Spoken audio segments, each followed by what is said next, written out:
This is a lecture from OpenTuition. To benefit from the lecture, you should download the free lecture notes from opentuition.com. Now we begin to look at parts of the rational model in a little bit more detail. First of all, the mission statement. And again, this will be familiar to you, or should be. The mission is really the purpose of the organization. And when it's put into a mission statement, and many companies now publish the mission statements on their website or as part of their annual reports, generally speaking, it's about half a page long. Nobody wants to read much more than that. And it will give the purpose of the organization. It will say, I am a car company, we are a car company, something of that sort. It will say usually something about its position, its kind of market position, whether it's a kind of executive car company, very, very high quality, or whether it's a more, everyday car company, so to speak. So people, when looking at this mission statement, have some idea of where the products are pitched, really. And then there's quite a lot then about the culture, ethics, and values of the company, that they will be compliant with local laws, that they will give all employees equal opportunities, that they will look after their customers very well, and so on, and give very high attention to quality, or whatever these perhaps to some extent slightly fashionable things to be saying are. Now most companies have stuff in it about how they're going to be reducing their carbon footprint, increasing the proportion of perhaps product or waste that's recycled, and so on. Mission statements are both an external and internal document. Excuse me, they tell external stakeholders and so on what the company's about, what it's for. But also the internal stakeholders, like the employees here. If they look at the values, culture and ethics, and if these are pushed very strongly by top management, the idea is that hopefully they will absorb some of these values, culture and ethics, and it means you can trust those employees better rather than having to supervise them quite so carefully. Stakeholders. Stakeholders can be anyone affected by the organization. Here we have a typical list of stakeholders. First thing is they can be divided into a number of different types. First of all, there is internal. And internal stakeholders would tend to be the employees and the managers, and indeed the directors, if there are any directors there. And then you have connected. Think of those as outside the organization, but connected by some sort of contract there. And really the suppliers and the customers will be regarded as connected. So indeed with the lenders, the bank loans will have some sort of contract on it. And also usually the shareholders are regarded as being connected. Shareholders potentially could move around a little bit. If you were a major shareholder in a small company, you're probably much more hands-on, much more kind of internal-like. But if you're a relatively small shareholder in a big company, you have a kind of contractual relationship with the company in terms of your entitlement to vote and to get dividends and so on. But you're not actually internal to the company like in its day-to-day operations. And then you have external. External will be the local people living in a factory and so on. The government would also be external stakeholders as well. And probably if you want to put in there, you could also put in competitors.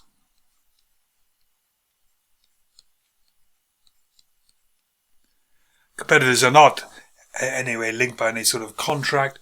But they would be external stakeholders, and they would be affected, for example, if you adopted illegal or unethical activities, then they may have some comeback. To a large extent, I've never really thought that this categorization of internal, connected and external makes very much difference here. These are the standard categories. I think you need to know them. But when it actually comes to analyze what do we need to do with our stakeholders, or what's their effect on us, I think it's got relatively little to do. What we're heading towards is to recognize that what many of the stakeholders want is going to be in conflict. So, for example, the shareholders, let me just get rid of this if I can, and so a little bit more room. As I say, it doesn't really matter too much about these internal, connected and external ones here. But by and large, shareholders want the profits to be up. But employees want their wages up.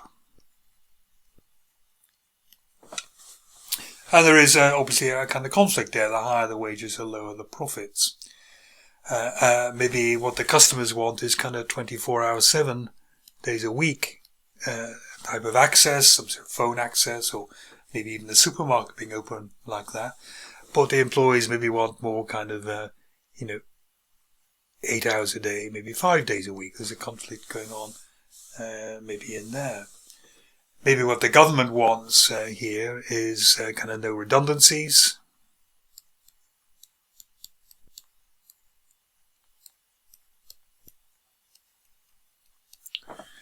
But maybe what the shareholders want is, again, the profits up. And maybe what has to happen is that if sales fall away and you're making losses and so on, then maybe, you have to balance this idea.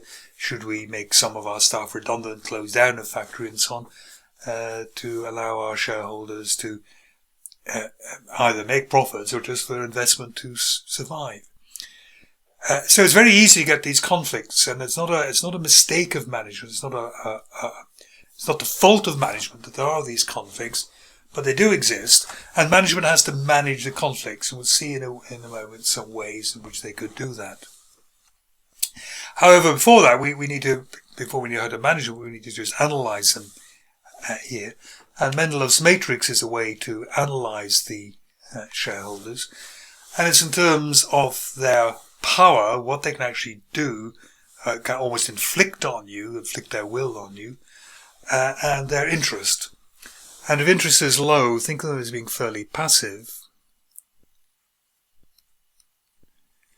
And if interest is high, think of them as being very active. Likely to do something about it if they don't like it, in other words, if they're active. And we have here the key players. Key players have got a lot of power, and they're very active, very militant. They'll do something about it to make sure they get their own way, really. Now, the key players could be employees. It could be employees if they're highly unionized. Then there is high power because they can go and strike and be very expensive to you. They might be very militant, have a history of industrial action. So we have to watch them, and these militant employees tend to get quite good pay rises.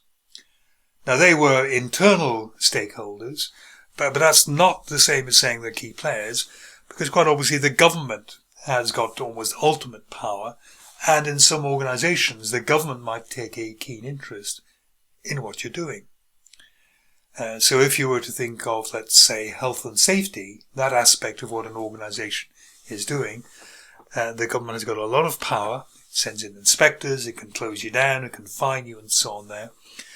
And they can be very active in making sure that the health and safety of the workforce is there. And they are key players. You must make sure, in the UK anyway, you must make sure that your employees are kept safe. And for this, the government is a key player. Keep satisfied. Keep satisfied. They have a lot of power, but they're fairly passive. They grumble a bit, but they're not going to do much about it there. Maybe these people have just got a history of being fairly passive, but maybe it's kind of professional or ethical standards to say, well, I won't go on strike, I won't do this. You keep them satisfied, you give them just enough to kind of keep them on side, so to speak. If you're too tough with them, then what you could do is to provoke them to becoming key players. You know, we have a saying in the UK, every worm turns. So even people who are naturally fairly laid back, fairly passive, if you provoke them hard enough, they will eventually rebel and take action of some sort.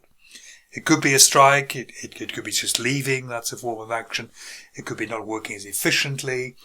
It could be maybe a customer changing to another suppliers.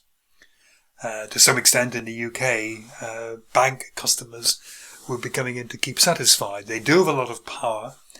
At least individually you do. You don't have to keep going to your bank if you don't like it. But in the UK, bank customers historically been fairly passive. They've been very reluctant to move bank. Too much bother kind of thing. But if the bank is too tough on them, too bad, too inefficient and so on, and too nasty to them perhaps, and maybe the charges are too high, then you will provoke them to take action and they will change bank. The keep informed lot here, they are very interested, they are potentially very militant, but unfortunately they don't have the power to do very much about it. These people tend to be quite kind of noisy, quite kind of pressure groupy in some ways. You keep them informed. First of all, it's polite to do so. You need to have maybe some dialogue going on there, maybe to try to get them to maybe tone down the rhetoric, if that's what it is. But also, if you keep people informed, you may be able to tell them that what they fear is not as bad, or what's going to happen is not as bad as what they feared. Because rumours fly around the place, really, and the bad news seems to get built up. And finally, we have the minimal effort here. A group of people with low power and very kind of passive, not very interested. They hardly get a look in when you come to be managing your stakeholders. They come last in the queue really for any kind of handout, any kind of pay rise and so on. What sort of stakeholders might they be? They might be low-skilled employees on a kind of casual basis. So they're very little power because they have low skills. High-skilled employees tend to have power because they're harder to recruit, more expensive to train. So low-skilled employees, and maybe they're not looking for, and they've never had really much of a permanent job. They're quite happy to kind of work for 2 weeks there, not work for a week, then work for 2 weeks somewhere else and so on there. They're not going to take huge efforts, if you like, to become militant. So you have to watch your key players very carefully. They will get most of what they want. But of course, if you've got several key players, then you've got a very, very tricky kind of balancing act to be carrying out. Keep satisfied, get a lot of what they want, but just enough to keep them on side, so to speak. And the other people don't get nearly as much of what they require.